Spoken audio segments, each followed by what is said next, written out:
안녕하세요 여러분, 그레이스입니다. 오늘은 해외 취업에 관련된 얘기를 해보려고 해요. 이전 영상에서 제가 어떻게 남아공으로 취업을 하게 됐고 또 거기서 두바이로 이직을 하게 됐는지를 제 개인적인 이야기를 좀 자세하게 들려드렸는데요. 조금 더 현실적인 내용과 정보를 전달을 해보려고 합니다. 외국에 나가서 일을 한다고 했을 때 어떤 국가를 가야 될지 되게 막막할 수도 있어요. 세계는 이렇게 넓고 국가도 이렇게 많은데 과연 내가 어디를 가서 일할 수 있을까? 제 생각에는 아시아인으로서 그리고 영어를 모국어가 아닌 제2외국어로 하는 사람으로서 뽑힐 수 있는 가능성이 가장 높은 국가를 먼저 찾는 게 맞다고 생각을 해요.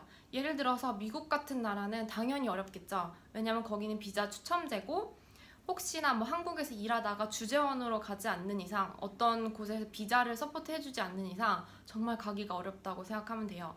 반면에 싱가포르나 우리나라 주변에 있는 베트남 이런 국가들은 기본적으로 영어를 많이 쓰지만 영어가 모국어가 아닌 사람들도 많이 살고 있고, 두바이도 마찬가지고요. 조금 더 아시아인이 접근하기 쉬운 나라들이 있다고 생각을 해요. 그래서 그런 나라들을 위주로 먼저 목표를 잡아보시는 게 좋을 것 같아요. 예를 들어서 저 같은 경우는 월드잡, 피플앤잡 이런 데를 많이 찾아봤고요. 그리고 이 두 가지는 주로 외국에 있는 직업, 외국에 있는 회사들을 소개해주는 그런 사이트예요. 그리고 세 번째는 사람인이나 스카우트 이런 사이트에서도 보면 현지 채용 이런 탭이 있어요. 거기도 한번 보면서 혹시 현지에서 채용하는 그런 잡 공고가 있나 한번 찾아보고, 그리고 마지막으로는 링크드인. 영어가 아직 좀 어려우시거나 또 링크드인에 익숙하지 않는 분들은 좀 어려울 수도 있어요.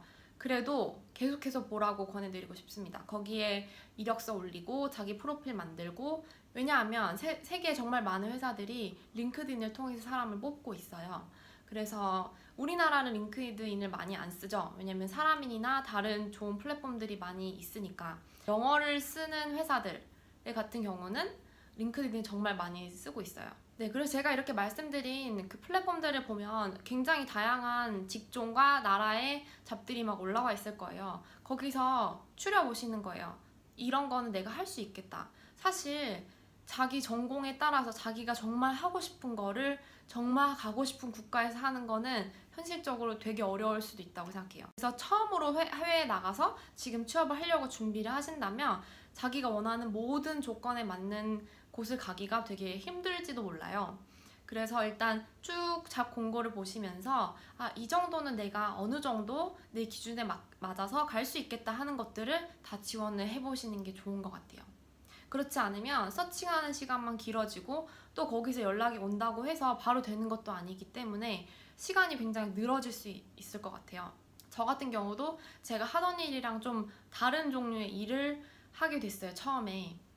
근데 지금 생각해보면 그때 만약에 제가 되게 너무 타이트한 기준을 가지고 이건 안 돼, 저건 안 돼, 이 나라는 안 돼 이렇게 생각을 했으면 조금 첫 시작을 하는 게 많이 힘들었을지도 모르겠다 이런 생각이 들어요. 그러니까 처음 시작하시는 경우에는 조금 더 자기의 기준을 좀 더 넓게 잡으시고 내가 이 정도면 되겠다 하는 거를 스스로 한번 생각을 해보세요.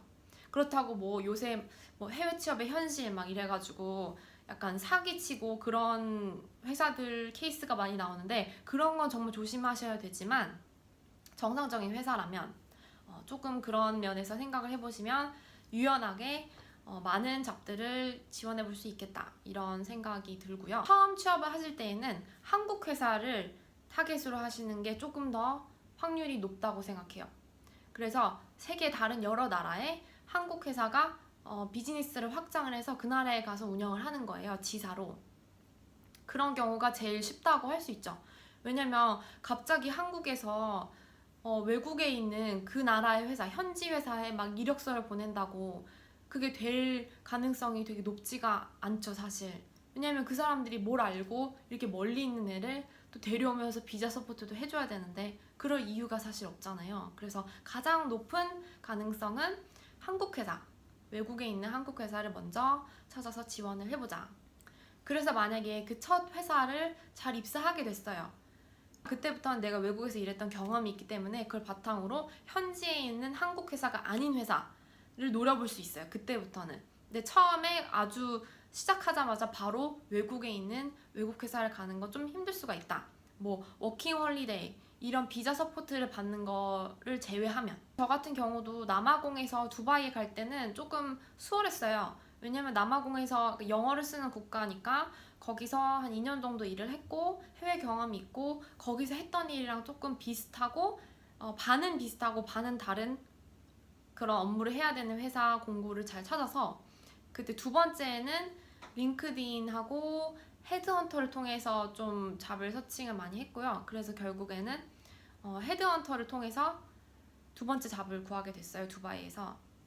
그리고 두바이에서 이직을 할 때는 그때는 링크드인을 통해서 비교적 첫 번째, 두 번째보다 좀 쉽게 이직을 할 수 있었습니다. 계속 외국에서 일하는 경력이 좀 쌓이잖아요. 그러면 이직하기가 더 쉬워요.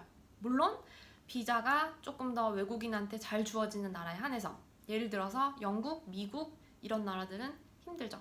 비자 자체가 나오는 게 너무 힘드니까. 간략하게 내가 첫 해외 취업을 할 때 어떤 전략을 가지고 잡을 찾고 또 어디서 잡을 찾아야 되는지를 간략하게 말씀을 드렸는데요. 마지막으로 처음에 제가 한국에서 남아공으로 지원할 때 제 영어 실력, 많은 분들이 영어를 엄청 잘해야지만 해외 취업을 할 수 있다 이렇게 생각을 하시기 때문에 그거에 대해서 조금 정확하게 제 이야기를 들려드리면 좋을 것 같아요. 저 같은 경우는 뭐 읽기, 듣기, 쓰기는 뭐 그렇게 잘 못했던 것 같고, 읽기, 듣기 정도는 괜찮게 했던 것 같아요. 막 엄청 잘하지도 않고 그냥 평범하게 하는 정도.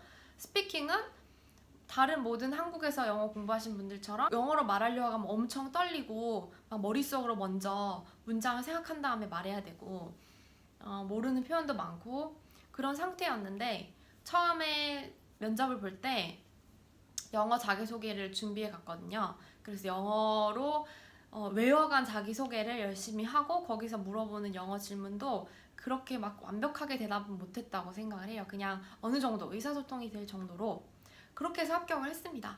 그렇게 해서 남아공에 가서 영어가 120%, 200% 실무하면서 그렇게 늘었어요. 그러니까 처음에 지원하실 때는 영어가 막 엄청 잘하지 못한다 해도 크게 걱정하실 필요 없는 것 같아요. 일단 기본적으로 의사소통이 되고 내가 어느 정도 더듬더듬 완벽하지 않은 영어라도 내 자기소개 할 수 있고 내가 하고 싶으면 어느 정도 할 수 있으면 충분히 갈 수 있습니다. 대신에 면접 보기 전에 달달달달 외우는 정도로 열심히 준비하고 그 사람들이 물어볼 예상 질문을 영어로 써보고 얘기해보고 그 정도는 꼭 해야 돼요.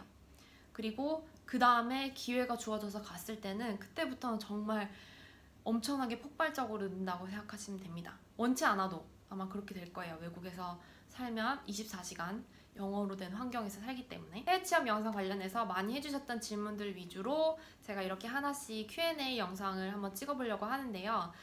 제가 최근에 알게 된 있다라는 플랫폼이 있어요. 거기에 제가 멘토로 활동을 하고 있으니까 혹시나 지금 영상으로 제가 드리는 정보 말고도 자기의 케이스에 맞춰서 내가 이런 상황인데 어떻게 하면 좋겠냐라고 조금 더 구체적인 질문에 대한 답을 듣고 싶으시다면 이 밑에 있는 더보기란에서 눌러서 웹사이트 들어가셔서 저한테 질문 남기시면 제가 최대한 빨리 답변을 드리도록 하겠습니다. 조금 더 편리한 플랫폼을 통해서 많은 분들한테 해외 취업이 그렇게 생각보다 어렵지 않고 할 수 있다는 거를 조금 더 알려드리고 싶어서 이렇게 혼자서 활동을 하고 있습니다.